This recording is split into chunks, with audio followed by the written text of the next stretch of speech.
আজকের ব্লগে কিন্তু আমাকে কোথাও দেখতে পাবে না, কারণ হচ্ছে চন্দননগরের জগদ্ধাত্রী পুজো তোমাদেরকে দেখালাম, আর আবার পাশের স্টেশনের পুজো তোমাদের সাথে শেয়ার করব না, সেটা কি হতে পারে।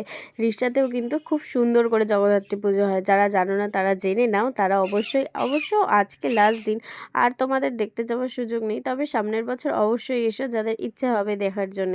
আর তাই তোমাদের সামনে আমি কিছু প্যান্ডেল আর কিছু ঠাকুর দেখানোর চেষ্টা করলাম। বেশ সুন্দর সুন্দর ঠাকুর হয় কিন্তু রিষ্টাতেও, চন্দননগরের মতো অত সুন্দর নয়, তবে প্রায় সুন্দর, তুমি কিন্তু খারাপ বলতে পারবে না। আর বেশ সুন্দর সুন্দর প্যান্ডেলই হয়েছিল, একটা পাখির প্যান্ডেল, একটা গ্রাম বাংলা, এইসব হয়েছিল। আর আমার তো বেশ ভালোই লেগেছে। আর যারা রিষ্টা থেকে দেখছো তারা অবশ্যই তোমাদের শহরের ভিডিও দেখতে পেলে একটা লাইক কমেন্ট শেয়ার করে দিও। আর যারা ভিডিওটা দেখছো তারা অবশ্যই জানিও যে কেমন করেছে রিষ্টার প্যান্ডেলগুলো। আর কারা কারা জগদ্ধাত্রী পুজোতে রিষ্টাতে এসেছিলে সেটাও অবশ্যই কমেন্টে জানিও। চলো এখনের মতো টাটা, নেক্সট ভিডিওতে খুব তাড়াতাড়ি আসবো।